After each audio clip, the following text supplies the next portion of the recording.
Regardless of the type of music that you enjoy, whether it be some smooth classical or some hard-hitting rap, a car audio system can benefit from the addition of a subwoofer for covering the low-range frequencies. Let's face it, adding a subwoofer is probably one of the most popular upgrades for a car audio system. But along with being the most popular comes a ton of misinformation, information that you definitely want to avoid if you want to get the best results. So let's get to slamming and jamming and rattling Grandma's china cabinet with these 5 subwoofer myths. Myth number 1, subwoofers, those are only good for rap music or for being excessively loud. This is a myth I wanted to get out of the way early because a lot of you guys watching this video might be considering adding a subwoofer, and because by far this is the biggest myth. No matter what type of music you enjoy, whether it's classical, jazz, rock music, oldies, it can all benefit from the addition of a subwoofer. Keep in mind that adding a subwoofer to a system allows the subwoofer to do what it is designed to do,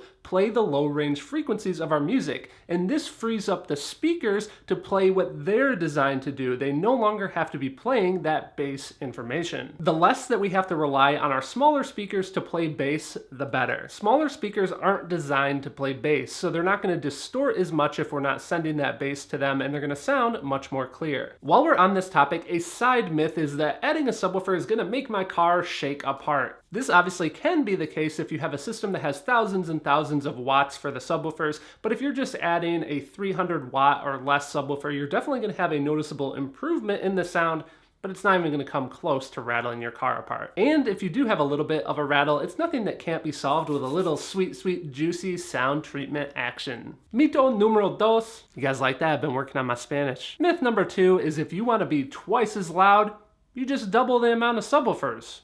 Right? This myth is a bummer because I think everyone has done it. You install a single subwoofer and you're like, all right, this sounds pretty good, but you know what? I want twice as much. Let's add another subwoofer. I'm gonna be twice as loud. And then you're sitting there feeling like something's wrong because this isn't what I expected. It should have been twice as loud. Unfortunately, this is not the case because adding a second subwoofer works a little bit differently than you would think. So there are 2 different ways to look at this. So I'm going to give you guys 2 different examples. Example number 1, let's say that we have 100 watts going into a subwoofer and we're getting 100 decibels of output from that subwoofer. If we add a second subwoofer and we keep using this same 100 watts, in other words, we're getting 50 watts into each subwoofer now, our new output isn't going to be 200 decibels. It's only going to be 103. So we only had an increase of 3 decibels, and in order for something to actually sound twice as loud to the human ear, it needs to increase by at least 10 decibels. So we'd be wanting a goal of 110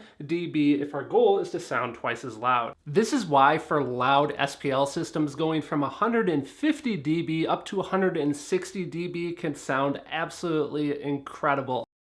Number-wise, it's easy to think, oh, it's only 10 dB more. I mean, it's easy to go from 100 dB to 110 dB, right? But in actuality, every 10 dB sounds twice as loud, so you start to get an idea how this logarithmic scale works. So back to our example here, theoretically, every doubling of the quantity of subwoofers will give us another 3 decibels of increase. So if we add 2 more subwoofers and we're still using that original 100 watts, we're now going to be up to 106 dB. Now I know what you're thinking, what if we're increasing the power as well? We started with 1 subwoofer. Every addition of a subwoofer along with a doubling of the power will give us about a 6 dB increase. So now we're up to about 106 decibels with just 2 subwoofers. But again, our goal is to sound twice as loud. We need a 10 decibel increase. So technically to get to that, we need 4 subwoofers, 4 times the power. This will give us 112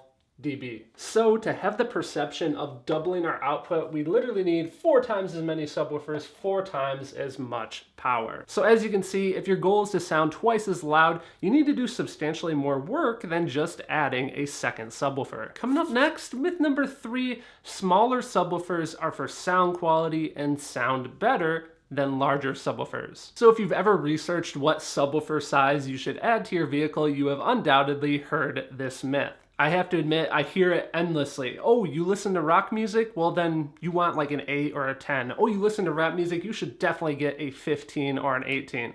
Guys, Not true at all. The more important factor for determining what size subwoofers you should use is what available airspace and dimensions you have within your vehicle. As an example, let's say that I know I love rap, I love that low-end bass performance and response, but I only have a small amount of space in my vehicle. If I were to follow the myth and get a large subwoofer like a 15 or an 18, what would happen is I'd end up with a subwoofer that doesn't have enough airspace to truly perform and get that low-end response. I would be much better off to go with a couple of 8s or a couple of 10s, a subwoofer that is designed for that small amount of air volume and can still reproduce low-range frequencies within that said air volume. The moral of the story here is it is not the music that defines what size of subwoofer you should get, but rather the air volume and usable airspace that you have within your vehicle. This is definitely a topic that needs more explanation. Don't worry, my friend, I got you covered. I'm gonna put a little link right up here. Now, because we're talking about selecting a custom subwoofer, let's take a quick second to thank our monthly channel sponsor, Crutchfield. Buying subwoofers can be difficult as there are many options, but Crutchfield's website allows you to quickly and easily narrow down subwoofers by brand, price range, size, power rating, and other features. Another useful feature on their site is the subwoofer wiring diagrams, which lets you determine exactly how to wire your subwoofers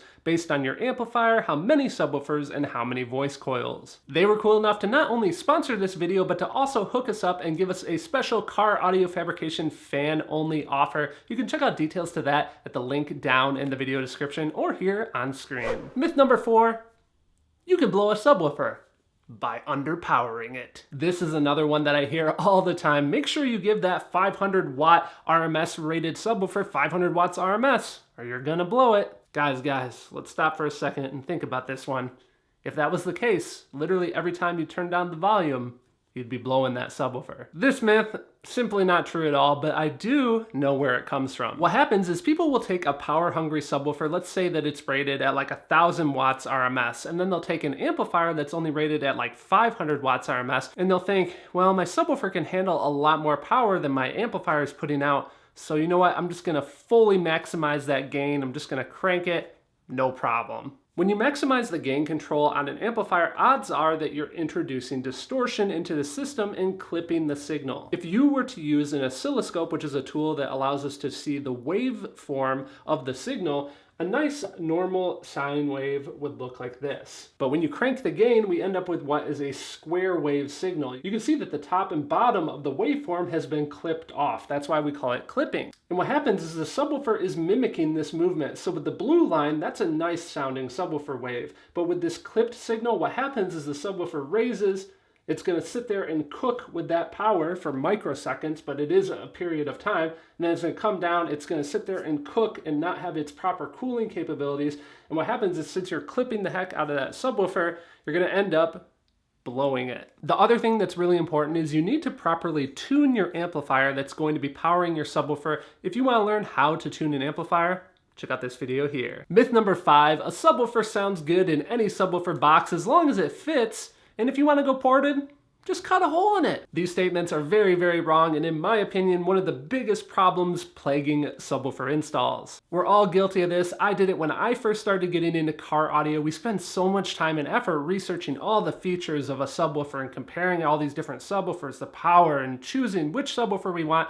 And then we put like next to no effort into getting the proper box for it. The subwoofer enclosure or box that you put the subwoofer into makes or breaks the performance of your subwoofer system. You can have the most expensive subwoofer in the world. If it's in a poorly designed box, you could compare it to a cheap subwoofer in a really good design.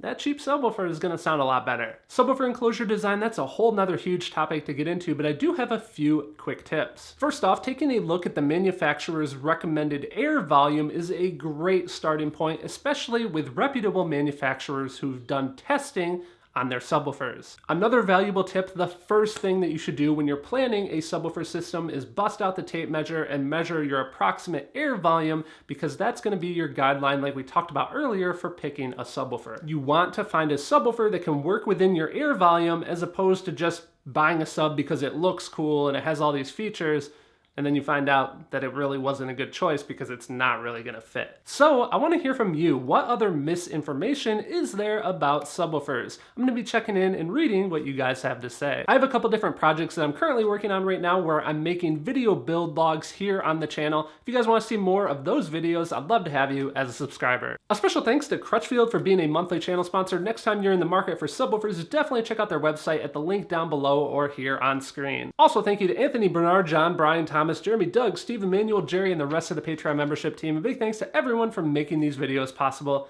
Thank you for watching.